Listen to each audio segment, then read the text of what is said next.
promoteur numéro 1 de l'arène, et son label Albourakh Events, champion de l'événementiel, ñoo fas yéene boucler saison bi dans l'apothéose. Ce sera le 20 juillet 2025 ca Arène Nationale. Le choc tant attendu, le choc de gladiateurs, Balla Gaye 2, le fils de Double Less, l'empereur des arènes. man damay wax di jëf man du ma réer ak góor. war a jàkkaarloo ak Siteu yelmin bi borom dëkk bi l'enfant de Diamaguène. biiru boobu. yow ma ne ñoo signé le 20 dañuy confirmé. góor bu dëgër ngay waxal li jëntiwuma la. yeneen combat yéen ca teg moo naka doy waar. cerise sur le gâteau. Doudou Sané dina fa jàkkaarloo ak Serigne Ndiaye numéro 2. Punch war fa bëre ak Mbaye Guy Jacob Baldé moo fay jàkkaarloo ak Thiatou Yoff. Gakou 2 war ci jëflante ak Coly Faye numéro 2. Nandi Fall war a jëflante ak Dame Junior. Cheikh Niang di fa daje ak Parisien. Bodi mooy jàkkaarloo ak Yann bu diis. combat bi nag pay-per-view rek lañ ko war a seetaan seen affiche.com wala Wido TV 10 000 francs bu fekkee ni Sénégal nga nekk 19,99 € pour ñu nekk ci diaspora bi. kon bokk yi événement war a jeexal saison bi dans l'apothéose. Albourakh Events del seetina ban choc la Balla Gaye 2 doomu Double Less l'empereur des arènes. Puis il l'a dit tout à l'heure moom yax bi yax bi dafa diis, il a la facilité, il garde sa masse musculaire, doole bi mu ngi fi, vivacité bi mu ngi si, donc finalité bi mooy tant qu'il topp rek game over. Bu ma ñëwee maintenant si côté Siteu évolution constante. Siteu bokkoon na si mbër yi nga xamante ne moom laa doon gën a clash moom ak Tapha Tine parce que pour man j'ai toujours trouvé que moom toppul potentiel am ba mu sës, tu comprends. dama et ça c'était basé sur les trainings, man je me base que si entraînement yi ma doon gis lu mu doon yëkkati charge yi mu doon def et cetera. Donc pendant ce temps moi j'ai gis naa nag évolution, une très bonne évolution boo xamante ne maintenant il a une bonne masse musculaire pour njool am temps qu'il fees noonu, puis je le vois en mouvement, donc tu vois et tu sens que ne kii dafa train dëggantaan pour mën a egsi fu mu yegg. Gravirul échelon comme ñenn ñi ñu ngi koy foogee ba mën a foog ne sax ne dafay doppewu, même si ça ne justifie rien, mais évolution constante, sa masse musculaire c'est bien proportionné. Leen rek mooy c'est le truc qu'il avait eu sur son haut du dos, ok, boo xamante ne en général loolu dérèglement hormonal moo koy def, et qui dit dérèglement hormonal extrême dit les stéroïdes, c'est que peut-être loolu mooy indi flag, mooy indi potentiel ñii di tester mbëri ne oh pourquoi mu am lii, pourquoi am na lii, ben lui il est assujet à comme nekk koo xamante ne il s'est dopé, mais ça ne veut pas dire que c'est réellement ça. Maintenant adversaire bu muy am neexoon nañ doole si suuf peut-être, mais si kaw Balla daf koy sàcc doole tuuti. Maintenant loolu kese nag du bëre, doole kese du bëre. ok kon côté kaw yow da nga ni Balla Gaye da koy sàcc doole, mais su fekkente ne ci kaw ba ci suuf la beneen affaire la. léegi par rapport à la forme Siteu tout le monde est d'accord ah ne maase na mu gën a maase bu Balla Gaye mu gën a dagg mais Balla kii yooyu muy am voilà mu mel ni tu vois gars yi ñu koy xaw a saboté sax si réseaux sociaux et tout loolu lan la doole la wala dafa am loo nga xam ne dafay wàññi si doole wala ça ne veut rien dire. lanu genre déchets yi mu am quoi ay réew fii, tu vois ce que je veux dire. non mais comme xam nga réew lan la réew c'est nit koo xamante ne da nga jël masse graisseuse bu bëri wala masse musculaire nga xam ne sa yaram dafa def sa der dafa dem ba taaweeku xoola maa ngi nii dama seetlu instant yi am naa ay réew fépp, c'est normal. réew mooy nga jël benn masse puis nga perdaat masse boobu noonu, donc sa der dafa subir benn pression en s'étirant, donc bu lâché wee c'est normal nga am réew. Au contraire nit yi bu ñu gisee réew dañu war a kontaan si moom, ça veut dire qu'il a vraiment travaillé puis qu'il a perdu de la masse graisseuse. ok parti yooyu pour de vrai c'est des esthétiques, ça veut rien dire, c'est loolu wàññiwul dara ak ses performances. Puis boo xoolee masse musculaire am overall en globalité wàcciwul dafa yéeg. Man su ma gisoon Siteu rien que ma gis vidéo ak ni mu mel ak loxo yi nu mu mel, oublie ça, naa train sama loxo ba man tamit fu ma jàppee du ma bàyyi, ndax instant je suis 1000% certain que ne Balla fu mu jàpp Siteu ça sera très difficile mu lâcher. Prise bu muy am dafay baax trop, poñ bu muy am dafay baax trop. Donc soit ñaari option mooy am si biir combat bi damay mobile de telle sorte que du ma ko bàyyi mu jàpp ma, donc je vais jouer sur les déplacements en se disant que tant qu'il fait sur le torop, le faire bouger le plus possible, taper di daw di ko le faire bouger au max, Balla buy attaqué day xër te xër boobu noonu rek la ko si mën a amee mais buñ jàppante ok mais mais mais Dev dafa am lu ma bëgg a wax sama waa ji rek Jib maa ngi lay ziar. waaw live bi nag on a fait 1h05 après très rapidement rek donc dinaa la jël en spécial. dama mënul woon ñàkk ba ñu dugg juste pour faire quelques témoignages ci entre Jib Peulh ak coach Moussa parce que xam nga ñoom ay nit lañ ñoo xam ne ay nit ñu modeste lañ gis nga Dev genre live yi dafa am solo parce que tey làmb dafa bëri ay aspect yu ci nekk aspect athlétique bi mi ngi ci aspect technique bi mi ngi ci mais tey bu ñu ñëwee ci aspect athlétique bi ñëw aussi dugg ci aspect nutrition bi aussi c'est très normal aussi ñuy dugal genre yu mel ni coach Jib Peulh nga xam ni moom en terme de nutrition il est calé parce que tey mën na la wax ci créatine mën na la wax ci protéine parce que man je le connais c'est une personne boo xam ni c'est une personne boo xam ne damay waxtaan ak moom du tey yàgg na xam naa ni xam nga ci côté nutrition am na ci xam-xam bu bëree bëri donc c'est très normal aussi yenn yi su amee mu joxe ci intervention mais dafa wax tey sànq lu am solo ci biir diggante combat li mu wax ci Balla Gaye am lu mu wax ci Siteu am lu mu wax ci Siteu loo xam ni bon nous en tant que des personnes yoo xam ñi ngi nekk ci camp Siteu on sait très bien ce qu'il est en train de parler donc mooy wane ne tey nit la koo xam ni maîtrise très bien ce qu'il dit man j'ai beaucoup d'estime pour moment moom xam na loolu Moussa c'est mon frère Moussa yàgg nañu Moussa moom du tey Moussa ñoo bokk panel c'est dommage bëggoon naa mu wax ci Balla Gaye Siteu mais une prochaine. voilà beneen bi aussi mooy moom à chaque fois même de privé dama naan ko mais coach des fois il faut venir xam nga parler avec xam nga gars yi waxtaan ak ñoom parce que nit la koo xam nit ku ma parce que gis nga def sport dafa yaatu ku ci nekk ak ses spécialités te sport man li ma gëm mooy partage la amul kenn ku xam le monopole du savoir amul kenn ku la mën a taxaw ne la man xam naa lépp échange le partage la Jib Peulh day jël ci coach AB jël ci Jib Peulh jël ci coach Moussa loolu la man loolu laa gëm en fait mais on n'est pas là pour différencier aay naa wala aay ma wala diw aay na wala aay loolu ça n'a pas de sens parce que ku ci nekk tey yaa ngi nekk ci sa job di ko job tranquillement te du tee aussi li nga xam ko mais sport partage la dañu war a bokk ndey voilà bokk bàyyi di échanger man j'aime bien man boo gisee souvent moom bu duggee ci live wala coach Moussa c'est pourquoi mooy bëgg a participer ci live yooyu di ci wax parce que je sais très bien que live la yoo xam ni man su ma waxee dinañ déglu moom bu waxee dinañ déglu keneen nag parce que xam-xam day génn les questions dafiy nekk et que ku ci nekk bu waxee di nga mën a compléter sa morom et que ça c'est quelque chose de très important en tout cas di ko jaajëfal bu baax moom suma waay la Jib Peulh c'est une personne bu modeste di ko bëggee baax voilà ak coach Moussa wala laaj waaw non on était kii Siteu on va terminer par ça def na kiiwam alors loolu question bi pour Peulh la mais pour yow en même temps on a entendu dire que dem na États-Unis ñun ñëpp xam nañu voyage bu métti ndax combat bu 2 semaines te pour man 2 semaines moo ci des ak quelques jours tey la vendredi samedi dimanche 2 semaines 2 jours moo ci des nga war a dem qu'est-ce que je veux dire ndax loolu du la sonal ci ak li mu jot a liggéey ci formam Balla Gaye aussi depuis loolu bon déglu ko sûrement dina def podcast bu war a kii peut-être dem ci loolu laa bëggoon di ñëw ak podcast après ñu tàggatoo. bon xam nga def nag aussi man personnellement je pense que démb am na lu ma ci wax ci plateau du TV bi bon xam nga combat bu des pratiquement 15 jours ñu ne combat bi dina am ñi ne combat bi du am man personnellement amaguma benn certitude buy wane ne peut-être combat bi mën na am bon damay xaar comme ñëpp. est-ce qu'il a voyagé voilà le voyage de Siteu voyagé wul bon loolu je préfère peut-être de le garder en privé parce que tey am na loo xam ni voilà dañu nekk ci combat ci lu mu nekk xëy na xam naa ko mais ak lu ma mën a wax daal mooy xam naa ni combat bi ñëw na ba pare man actuellement li nga xam te ni mën naa ko wax mooy que ñoo ngi man maa ngi déglu personnellement pour xool fan la war nañ ci di mujjee ak bëtam parce que il paraît que combat bi pour mu am ça va être très compliqué parce que man déglu naa démb ki jiite organisation nationale bi ni mu waxee peut-être sama xel xaw na tey tuuti mais lépp mën nañu am ba tey possibilité pour mu am loolu yàlla rek moo xam mais man personnellement maa ngi déglu maa ngi xaar bu fekkee combat bi day am en tout cas Siteu mi ngi nekk ci ay préparation ci li mu war a nekk mi ngi ci nekk donc di xaar di si voilà quelques jours la yan information la ñuy am quoi. Très bien alors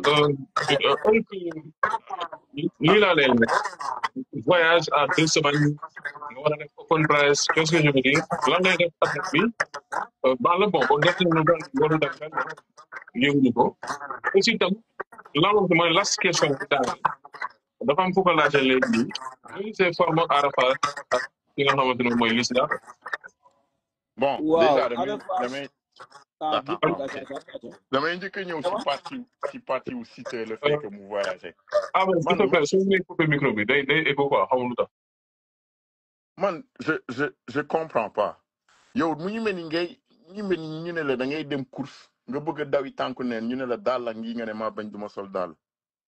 C'est aussi simple. Lan moo tere dem def test bi fin de l'histoire. Man, j'arrive pas à comprendre. Et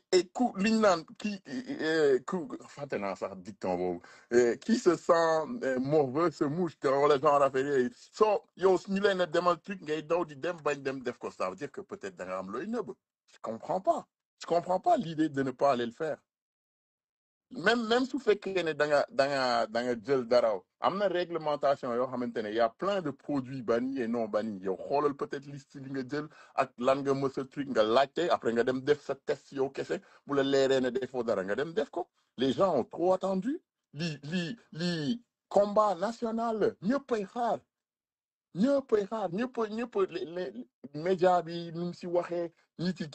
ils sont impatients ngeen train ba jàpp yéen ñaar ñëpp la desul lu dul ñëw prouver nga say dem puis say dem boobu man je suis un peu sceptique mësuma gis mbër boo xamante ne à quelques semaines proches de même tu t'en vas faire quoi tout le travail yi nga waroon def yëpp def normalement def nga ko ba pare instant yi yow da nga war a dem si say sëriñ ñaanal la ci di contact ba waay ba os ba pare maintenir sa doole bi nga gagné yëpp durant période bi nga génnee donc est-ce que voyage bi pour lan la pour combien de temps pour 2 ou 3 semaines est-ce que da ngay dem dindi tuuma est-ce que da ngay dem jël je sais pas j'arrive pas à comprendre partie boobu non parce que coach Moussa mi ngi ñëwaat coach Moussa soo mënee bind n'importe quoi ci suuf ma jël la à partir de ça Serigne Diouf maa ngi leen di nuyu gars yi si nekk si live yi maa ngi leen di bëggee genre c'est vrai que ça peut éveiller des soupçons et des doutes encore une fois man je reste positif par rapport à tous les lutteurs mais à 2 semaines de combat nga dem fekk est-ce que tamit man li ma gën a jaaxal sax mooy est-ce que pression bi du mujj bare ci Siteu parce que aussi c'est vrai ce shooting baax na mais là il a la pression boo nga xamante ne nii nit la quoi te man sama xel dafa demande ci Zarko quoi li mu jot a teg diggante Côte d'Ivoire et autres est-ce que ça aussi c'était le bon moment vraiment antidopage tamit yi ngi def seen liggéey mais c'était pas bon non seulement c'était pas un bon timing mais ils ont le droit yow su fekkee ne yow nëbbuloo dara xiwoo dara waroo nekk di hésiter ci affaire yooyu maa njëkk a fier pour dem woon la ko ne man je suis nati damay train li may train yëpp dëgg la te soxlawuma kenn pour du ma indi xet ñaar ndax fu mu nekk nii bu daanoon sax ba pare bañ def dañ naan dafa doppewu ainsi coach Moussa t'inquiète coach Moussa c'est bon day indi benn tuuma boo xamante ne mën nga ko dindi right away puis beneen commentaire mooy ñi di wax naan léegi dama faral Balla man xam nga kan laa faral non oublie ça non je vais spécifier non je vais spécifier pour muy clair man ki ma faral mooy ki gën a train ki gën a jàpp ki ëpp doole that's it aw ma farandoo gars dañuy ruube gars soo leen toppee billahi je suis quand même transparent man su ma faroon dama la koy wax nga dégg ma si saa si ñoom ñaar ñëpp ku nekk am na benn côté bu ma neex si yow donc je prends pas parti donc ku nekk am na lu ma namm si yow si te new generation jeune war a prouver évoluer wóolu boppam donc mérité na pour man mérité na gagné Balla ñëpp ne jeexal na mu ñëw traînaat ba jàppaat ñëwaat au max donc moom tamit am na côté yu ma bëgg si moom donc ñoom ñaar ñëpp ku si mënti gagné je suis avec toi mais foog mu nekk combat bu tàng neex bu nekk ay affaire yu man leen laa lay wax maanaam gars yi moom muy man di keneen ak keneen foog ñu dëkkaleen fenn loolu moom ak làmb ñoo ànd sa caméra bi dafa coupé de ouais je sais damay nekk di charger kii bi téléphone bi moo voilà Dev man li fa am lu may ajouté ci li Jipal ko wax par rapport ak Siteu xam nga tey man je pense que làmb ak pression ñoo ànd Siteu bu demee ba war a am pression ci làmb je pense que kon mentalement des na quoi pression bu mënte am donc moom normalement daf ko war a positiver def ko une pression positive ci moom mais juste pour dalal xelu ñenn ñi nga xamante ni peut-être dañu am ci ñoom moom benn jàkkare mooy que même si le voyage est avéré c'est juste pour des raisons personnelles yoo xam ni liéwul dara ak làmb loolu c'est un deuxièmement bi aussi mooy que dafa am souvent lu may dégg depuis bi mu defee shooting am ba léegi voilà c'est juste pour vous dire que Siteu bi mu commencé moment bi muy def shooting ak moment bi nga xamante ni commencé na contact ça fait 3 semaines Siteu bi muy def shooting contact na lu ma 3 semaines avant muy def shooting c'est juste pour vous rassurer que voilà ci aspect yu bëri Siteu liggéey na ci bu yàgg bon avant juste muy def shooting commencé na contact ya déjà man j'ai fait plus de 10 jours là-bas à Dionewar te depuis bi ñu fi nekk lépp il faisait que du contact def yenn travail athlétique yi donc Siteu est bel et bien xam nga prêt pour le 20 juillet xam nga nag des fois làmb su taxawee tout le monde est expert ku ci nekk ak sa xalaat ngay wax loolu dañ koy nangu mais je pense que avec tout pression bi nga xamante ne gars yi dañ koy teg ci kawam yëpp man dama ko jàppee c'est des pressions que des pressions positives parce que gis nga sport moo ànd ak pression du politique bi xam na li may wax voilà moom il doit être fort sur le plan mental parce que mbër mi muy bëreel mbër mi moo toll noonu Balla Gaye état la Balla Gaye booy bëre ak moom ay supporters am ak ñi nekk ci ginnaawam ku ci nekk bépp façon bu ñuy xool pour déstabiliser leen la ko def mais li nga war a def yow mooy il doit préparer à tout ça te Siteu bi muy dugg di bëre ak Balla Gaye wala bi muy bëre ak Modou Lo moom il savait bel et bien que pression bi yëpp dina ko am loolu c'est très normal quoi. ah.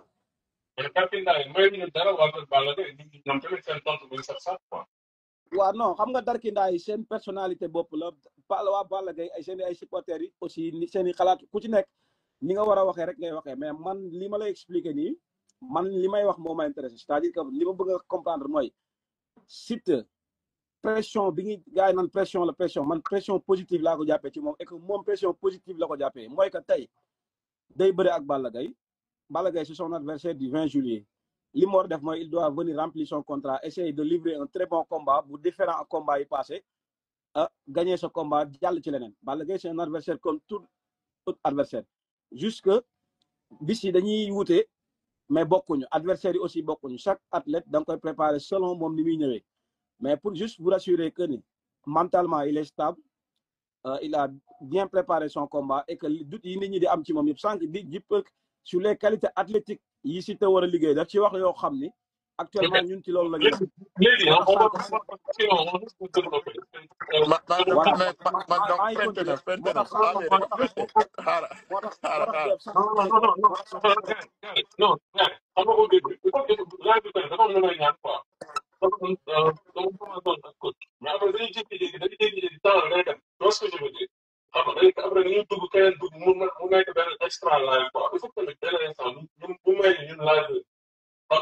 suñu invité kenn rek ñu tënk quoi parce que pas Dakar beneen live ci biir live loolu lu may ñaan parce que après sinon on va couvrir le Dakar dugalaat feneen Dakar ak beneen mu nekkaat beneen live ci kaw live bi après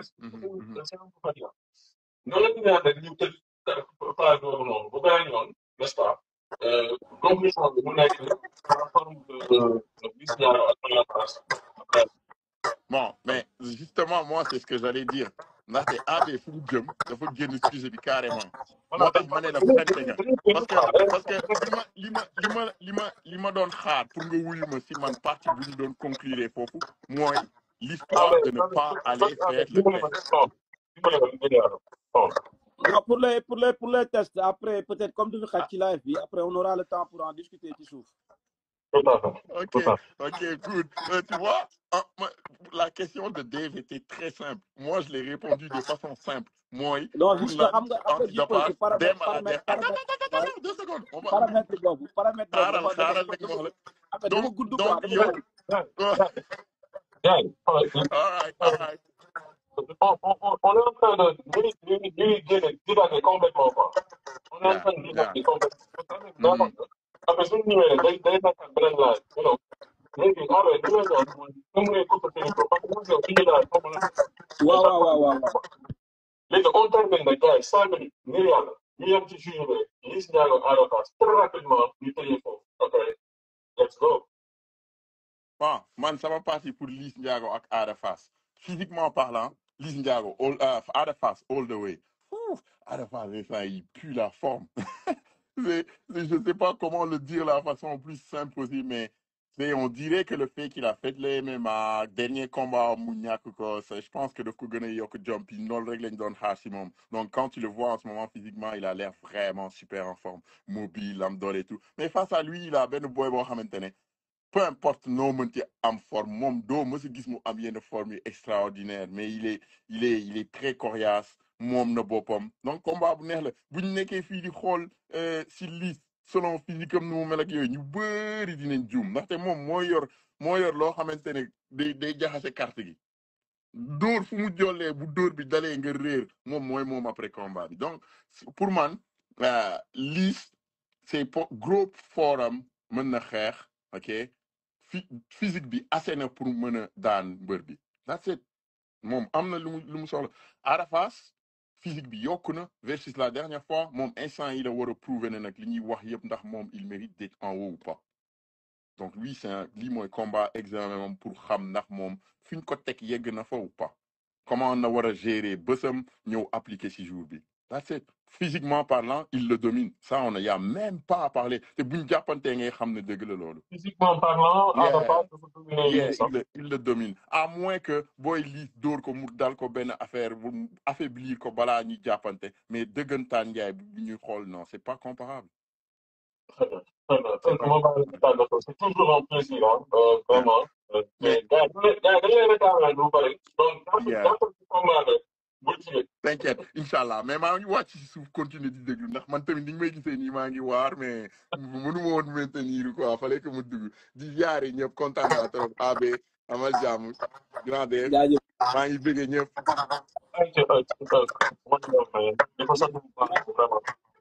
Il was toujours comme coach mais je sais pas, moi, tout le temps, il y a une conférence, mais liste Ada Fass en 100 minutes, il était là, coach Adé. Waaw, Dev, je pense que fi di peut que terminer rek lay terminer. Man, je vois tey su ma taxee ci Ada Fass, je vois un Ada Fass boo xam ni esthétiquement yaram bi dessiné na ko, mais man pour man Ada Fass am na ay potentiel yëpp yi mu am, c'est-à-dire que man ma gëm ne Ada Fass entraînement ba léegi li mu war a développé dëgg développé ko ci moom c'est bien que nag liggéey na parce que da nga koy xool parce que man dama jàpp ne Ada Fass su ma koy comparé ak prochaine ak sortie yi nga xamante ni jóge na ci digganteem ak Coly Faye ba ni muy bëree ak Lac de Guiers damay gis ne Ada Fass en fait dafa xaw a stagné ci benn juste ci benn kii quoi c'est-à-dire que man dama gëm ne Ada Fass war na gën a mën a progresser du point de vue sur son état de forme parce que yax bi baax na parce que am na ay combat récent yoo xam ni combat yi passé Ada Fass ci la gënoon a développé sax que actuellement mais tey soo koy xool comparé à Liss Ndiago moom mën naa ni moom moo gën a pare man je crois que tey athlétiquement Liss Ndiago il n'est même pas prêt pour lutter le 20 je sais pas nag ci yan programme la nekkoon je sais pas ban programme d'entraînement la amoon ak qu'est-ce qu'il a utilisé ba tax peut-être morphologie mel nii mais Liss Ndiago j'ai vu que il a changé complètement et que wax naa ko ki koy entraîner je le connais très bien xam naa ko coach Diège que je salue au passage je pense que peut-être mi ngi seetaan live bi nee naa ko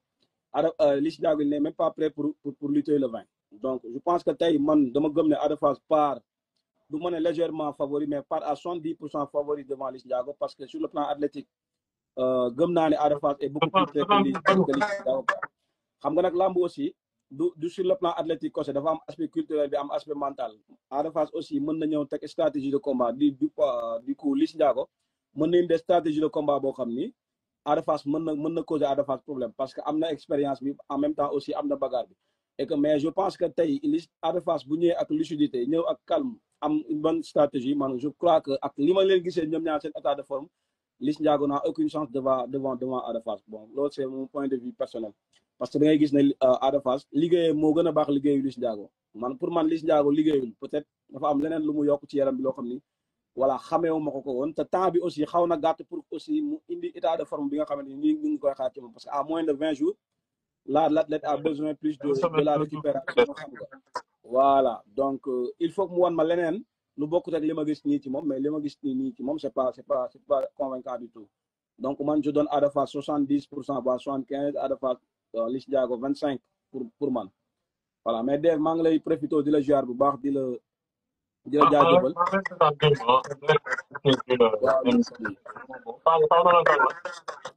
ah non waaw préparé dama tudd ménagères yi quoi mani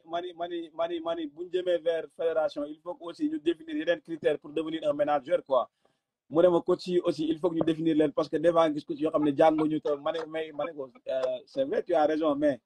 parce que tey xam nga buzz man mënuma comprendre dans tous les sports au monde ñi nga xamante ni ñooy manager sportif yi c'est des gens yi nga xamante ni au moins xam nga c'est des gens qui maîtrisent tout ce qui est contrat tout ce qui est xam nga lépp luy lié wàllum papier mais au Sénégal da ngay gis nos managers aussi parce que léegi sport bi dafa changé bu njëkk làmb c'est un peu dans l'amateurisme mais actuellement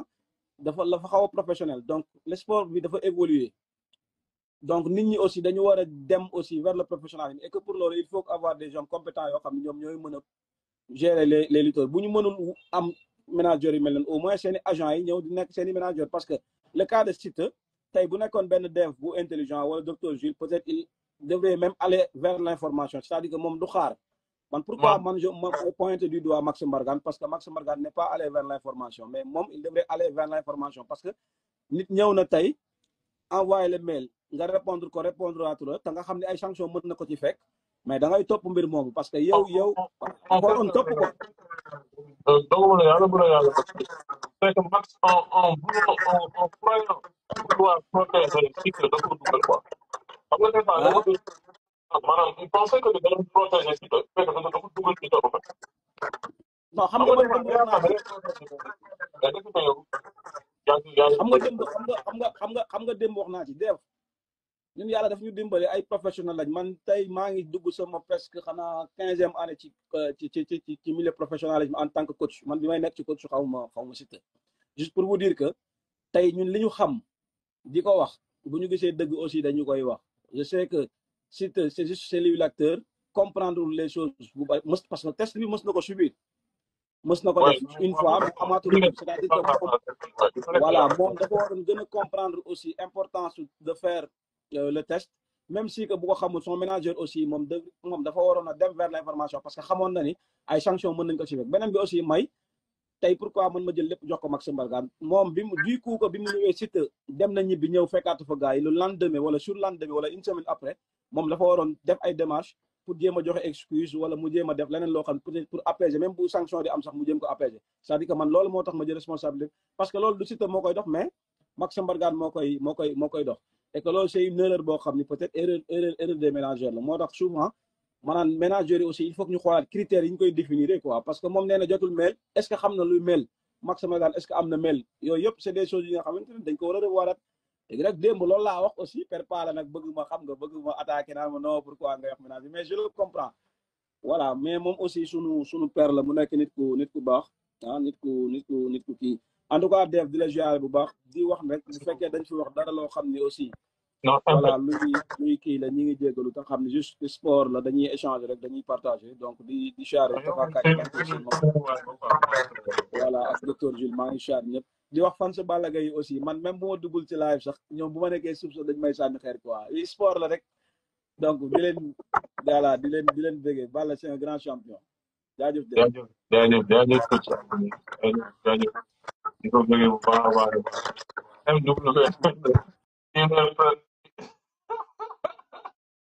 email per max bi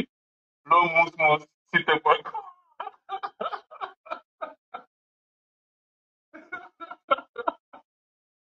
gars yi sérieux ñu quoi on doon daje bref di remercier coach Moussa bu baax a baax bien sûr je vais travailler là-dessus pour comme ça ñu jot ko dinaa xool ci kanam si je vais prendre Assane Cissé parce que wax naa leen nouvelles yi les nouvelles c'est que le CNG a convoqué pour lundi par rapport ak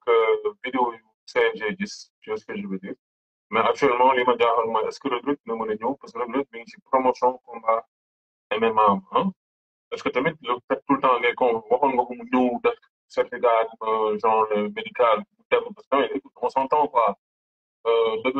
Dubaï gàtt di nga fay quoi 500 000 peut-être pour dem ñëw 300 000 dépendamment je sais pas xaw ma prix ndax ma ko dem donc loolu nañ ci bàyyi xel mais encore une fois li ma waxoon ci réseau yi laay waxaat ni na bu mu dugal boppam quoi parce que lépp lu muy def dafay gën a dugal boppam lépp lu muy def xam nga man vidéo boobu jël naa ko dugal ko ci short Lamb Diaspora YouTube bi ça fait 900 000 vues en 830 000 vues en l'instant donc la vidéo a été virale parce que bon soo waxee da nga feebar rek après ñu gis la ngay def ay activités day xaw a doy waar quoi pour man waroon nga dugal médical comme wér na man jàpp naa ne wér na mu dugal certificat de guérison tu vois donc il va être convoqué par le CNG loolu c'est une des nouvelles l'autre nouvelle c'est Sa Thiès convoqué nañ ko aussi mais bon seetaan naa ko mi ngi sur ETDR Média ah ak Thier bi muy nuyu bu baax a baax a baax moom tamit bon lu tax ñu convoqué ko mooy li xewoon ci face à face ak Zarko tu vois ce que je veux dire mooy dóor bu mu ko dóoroon dañ koy fàttali ko voilà mooy premier face à face bi donc il a été convoqué pour ça mais bon donc def ay kii rek quoi ay genre remontrance tu vois genre affaire yooyu noonu leneen li ci topp mooy combat bi ci jëmmi boppam man j'ai demandé à Baye Ndiaye laaj naa ko personnellement mu ne ma combat bi dina am comme nag sur quelle base information lay jot je lui ai demandé mu ne ma combat bi dina am tamit soo xoolee ni Alboura di doxalee tu te rends compte que ni ñoom ba léegi waxuñu Alboura déggoo leen ñu wax au contraire dañu continuer di def seen promotion combat gis ngeen sànq kii bu site bi podcast bon on n'a pas parlé du podcast mais voilà podcast bi voilà gis ngeen un site qui était wax na quoi tontu na par rapport au face à face loolu sax dëgg la wax parce que il me semble que ni ils ont fait le podcast le lendemain gars yi encore une fois même su fekkente ni cette organisation a raison et dañ leen di appuyer man pour man sax waa làmb dañ leen war a ibbil suñuy bunt ne leen oral ñëw leen al bismillah vous êtes les bienvenus ñu dugg ci biir kër gi ñu jox leen ñu lekk jox leen ñu naan jox leen ay pastel ay fataay ay akaraak ay neem parce que man je préfère salé que sucré en passant jus bi tax yeeg yu neex mais waruñu am cette attitude de parce que ñun en fait waa làmb on se comporte comme des opposants quoi lu ñëw rek dañuy xeex loolu man je suis pas d'accord avec ça honnêtement démb émission bi démb la def coach AB ak docteur c'était un niveau incroyable dégg ne c'était un autre niveau dafa mel ni laay mu defoon fii ak ñoom Assane Cissé ak docteur Diouf parce que làmb wax naa ko dégg il faut que ñu génn dans l'émotion ñëw ci li nga xamante ne nii moom mooy leeral suñu waxee dëgg te yàlla rek tax Siteu warul bëri non dañuy waxtaan quoi Siteu warul bëri mais ce sport aussi a ses particularités sport am particularité sport bi c'est pas une fédération xam nga il faut que ñu comprendre loolu tamit c'est-à-dire quand tu sanctionnes la lutte avec frappe da ngay sanctionner des privés ok su doon fédération la si c'était une fédération quand tu sanctionnes le sportif da ngay sanctionner la fédération et la fédération en général oui les privés qui travaillent dedans mais c'est appuyé par l'État et fii ay privés ñoo jël seen xaalis dugal ko ci biir mu am adversaire bu toog tamit toog di xaar investir ay millions ñoom ñaari mbëri ci seen yaram et lii nag c'est une fête nationale ah oui lii fête nationale Siteu Balla Gaye ci maanaam pour vous dire ñun ñu ngi ci làmb chaque jour ñu yeewoo ci làmb la ñuy ne combat bii nii moo ëpp coow fuuf Siteu Modou Lô su ma juumee ngeen wax ma ko ci commentaire man sama jàngat bu gàtt ko combat bii nu mu amee coow am buzz Siteu ak Modou Lô mel noonu waxuma Siteu ak Modou Lô amul coow de non waxuma loolu mais combat bii da ko ëpp tayo fuuf xam ngeen lu tax parce que ñaari mbëri donc su fekkente ni am na ay voies de recours pour ñu dàq la suspension bu mu bëree ba noppi xëy na il y a des conséquences aussi il faut le dire mais suñu forcé ñu bëri te accord amul kon su boobaa ñoo ñëwee am nañu doole sanctionné sax lu romb sport parce que dégg ngeen démb lu Demba la wax am na ay sanctions yoo nga xamante ni maanaam mën nañu wax ni par exemple Jeux olympiques jot ñu ne Sénégal da ci bokk loolu mën naa ne wala di nga bokk mais doo sol sa drapeau national wala di nga wayal hymne national donc lii tamit buñ ko soofantal ñun waa làmb buñ ko def benn affaire boo nga xamante ne nii mere mesale nii grawul xam nga coow xam nga ñun on a cette habitude wax naa démb dans un live ñun on a l'habitude ñu sanctionné benn mbër ci kaw sanction bi promoteur bi dem jox avance mbër bi tout en sachant que ni am na sanction jaar ci suuf tukk bureau CNG di négocier pour ñu retirer sanction bi habitude boobu la ñu am moo tax ñun dañu yaakaar ne loolu noonu lay demee fépp de toute façon suñu dégagé suñu renvoyé sax Siteu va subir même su bëree ba pare 2 ans dafa bëri 2 ans 200 millions de pertes là en entrée d'argent ah mais oui 2 ans ci Siteu su toogee 2 ans bëriwul parce que chaque année Siteu du mbëru 500 000 du mbëru 50 millions Siteu gàtt dañ ko fay 100 millions et plus macha allah donc su toogee 2 ans rek il va toujours et xam ngeen lu tax sanction bi sévère sanction bi li ko sévéral mooy ñàkk tontu bu ñu dem ñàkk tontu ak maanaam ils n'ont pas répondu aux communiqués et aux notifications loolu tax safal ko mu saf sax mais à toute chose aussi da ngay xool les conséquences lii c'est une bonne chose à toute chose malheur est bon mooy beneen yoon ñun waa làmb dañu xam ne lii c'est du sérieux du ay caaxaan mais tamit waa ORAC tamit léegi naan démb je pense que Dembélé moo ko wax il faut que aussi avec le CNG docteur Jean bi wane le texte là ñuy dem ci écurie est-ce que docteur yi ñu ngi dem ci écurie maa ngi naan docteur waa CNG ñu ngi dem ci écurie di def ay séances de formation di former booy ci ay affaire dopage di leen wax ne produit bi baax na produit bi day baax mais regardez un gars comme Chip Hunt mais rien que ce gars-là c'est vrai bi il est aux États-Unis regardez coach Moussa ñoom coach Abe mais ñooñu tu peux les prendre tu travailles avec eux ils font le tour des écuries di def ay séances de formation parce que mbir yu si bëri ci ay école la ñuy entraîner mais séance bi ba 5 heures su jotee mais ñu utiliser benn salle de classe defal leen ay vidéo ne leen moytu leen lii moytu leen laa mooy parce que xëj na ne mbëri xamuñu beneen problème aussi mooy mystique bi fileeg mi ngi ci loolu di dopage bi day continuer parce que sëriñ si xamuñu ñoom c'est normal sëriñ si xamuñu luy dopage ñoom xabtal la ñu xam ak genre bagage yooyu noonu yoo nga xam ne da ngay yokk jom ak yokk yaa gën a xam ak yu demee noonu donc le problème est plus sérieux qu'on le pense problème bi tamit dañu wax la dëgg c'est pas juste dem fee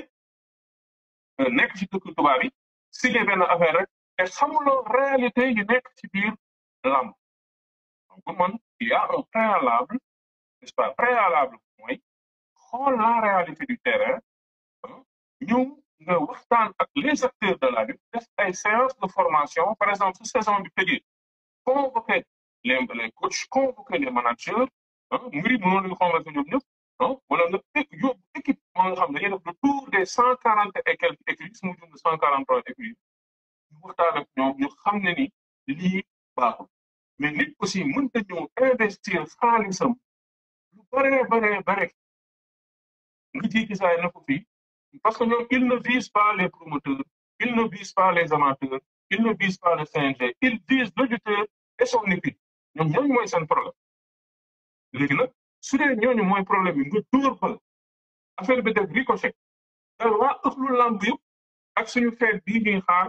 ce serait vraiment dommage man am naa yaqin mi combat bi lay tax man loolu laa gëm quoi ba muy gis la nag moom mooy loolu en tout cas voilà donc c'était un peu ça les nouvelles Reug Reug convoqué lundi par le CNG Sa Thiès déjà convoqué il a répondu à sa convocation n'est-ce pas la tenue du combat podcast ki nga xamante ni moom mooy il reste un dernier face à face diggante Balla Gaye ak Siteu ak Liss Ndiago à ce qui paraît dina nekk genre show le 27 aussi il y a le combat Bombardier ak Jackson il y a ce combat Bombardier Jackson le 27 lay nekk maanaam le 20 Balla Gaye ak Siteu suñu bëree ba noppi dimanche bi ci tegu Omzo ak Jackson junior bien sûr dañuy jëflante loolu aussi mu nekk un combat intergénérationnel mais un combat de tous les dangers pour Jackson combat boobu noonu képp ku ko wax ne yaa mun Bombardier ju ngay nax parce que Bombardier dafa mën a ëpp yalwaat ku la wax ne yaa ko ëpp doole ñu ngi lay nax ku la wax ne yaa ko daa xeex ñu ngi lay nax parce que nag màggatum alkaati la du bàyyi dóoraat le 6 foofu sax laay daan diggante général bu Malika Bomz mooy copain kii copain docteur dimanche bii nii diggante on n'a pas eu le temps nag ñu wax ci Talfa ak Armée mais quel combat Talfa jugi ci ñaari défaite xam nga Talfa su lamb waxoon dëgg instant bii mi ngi ci ponkali ci kaw parce que dafa am mamba am riir am mafia j'aime pas utiliser ce nom mais mooy dëgg mbir bu am coow la te promoteur dañu bëgg genre bëree Armée nag mos victoire dafa nekkoon ci ay série de défaites jéggi saay mos li ndam jël Ibou Afia kër ko su mu juumlee est-ce que du woon jour Zarko ak l'autre là Gris Bordeaux donc Talfa amul choix mu daan su bëggee bokk ci course bi parce que ay moromam ñu ngi koy raw ay moromam ñu ngi koy raw ñan la moromoon tel Pokola bi mu mujj daan moromam la ñoom it Diène Kairé donte Diène Kairé sax garaawam la ñoom it Boy Diop de Talfa l'autre là dafa mbër Ada Fass ñooñu ñooy ay moromam mais gis nga ñooñu fu mu toll nii moom su jëlee cette place mais ñu ngi ci terre bi di dem te Armée attention amul lu muy perte ci combat ndax Armée Talfa daan na ko c'est pas tellement grave am na fu grave mais Talfa la lamb di gën a xaar mu sànni karawaas c'est un excellent combat ba pare nag li ma ci gën a neex donc c'est la finale du classe man je l'avais dit bi classe bi taxawee sax xamoon naa kan ak kan du ci saa leen dara mais xool qualité mbiri ni ñuy bëree ngay xam ne kii day génn kee day génn ñu di koy génn mu ñàkk xam ne kii champion tigi la ndax Pokola der la Pokola képp ku ko daan ngën na d'ailleurs boo koy liggéey daal Eumeu Junior maanaam dafa mën a bëre bu dëgg dafa dëgg Eumeu Junior dëgg la def dëgg mën a bëre bu bëri moo tax waxam sax bëri combat boobu man xaaruma sax grand combat pour vous dire la vérité le 27 boobu noonu j'attends le combat spécial te maa ngi stade ce jour là man docteur dañuy ànd jour boobu noonu dañuy ànd stade parce que final bi kenn du ma ko nekkali ñu ngi noonu timis ma daanale si général Malika ak Gora Sock Gora xam nga combat de barki Mouhamad général Malika dafa teg la ñetti victoire d'affilée non kenn sañul jox favori Gora Sock c'est pas possible mu naa ne sax moo ko jiitu mais dama ni général Malika ci tànk yi mu nekk toll nii champion d'Afrique nekk meilleur buteur am na année boo nga xamante ni meilleur buteur frappe lañ ko jox because mbëru kii bu nu tudd sax Fils de Balla daanee ba léegi nii 3 victoires d'affilée daanu fi Boursi jam téeri bi ñëpp doon daw nekkoon na ko ràmm ñëpp ko doon daw moo ko jël fete ko daan ponkal Matafas Forza da koo jàpp tëral te man Gora Sock naam dafa jógee ci défaite waaye victoire bi mu mujj jógee contre Mama Lamine doyuma sport laay wax nag sport laay wax de victoire bi Gora Sock mujj jógee donc nag attention mbër la mais man mbër bëgguma natt mbër ci ñi nga daan ay 10 ans en arrière bëgguma loolu ci lamb man dama bëgg maanaam ci 5 dernières années yi loo ma fi tegal waaw moo tax ma ni général Malika est favori à 70% ci combat bi li mu ni kii di bëree Gora Sock nu muy bëree loolu la général Malika gën a bëgg ci àdduna rambax kaa ñu dee yow non loolu bés bu ko bëree général Malika du ko daan ba du comprendre général Malika dafa bëgg maanaam lamb bu xajam da ko annoncé tuurul mu tuur parta loolu da ko bëgg ko bëgg lool te góor soog noonu lay bëri soo dëggalee sa bopp da lay daal moo la ëpp ay ndox fuuf te ëppoo ko doole soo dëggalee sa bopp ci Général Malika faa nga naxante soo bëggee am dara non Diam Terry c'est pas n'importe qui da ko duma daan Bour Sine da ko duma daan Forza da ko duma daan day bëri loxo di bëri tànk gaaw na te xeexam bi ñu koy commencé di ko amélioré waaye nag lamb la xam nag mun nga jox nit favori 99% sax mu ñëw daaw de donc Gora Sock nag ci yoon su lamb waxoon dëgg moo waroon nekk moo waroon topp ci Modou Lo su lamb waxoon dëgg Gora Sock Franc sax du wax moom du gunge Franc dégg naa ñoom ñaar ñu am seen coow yooyu noonu ñun nag waxuñu fii di wax ñu seytaane di jaxase noonu ñun doxuñu fi yooyu dépassé nañu loolu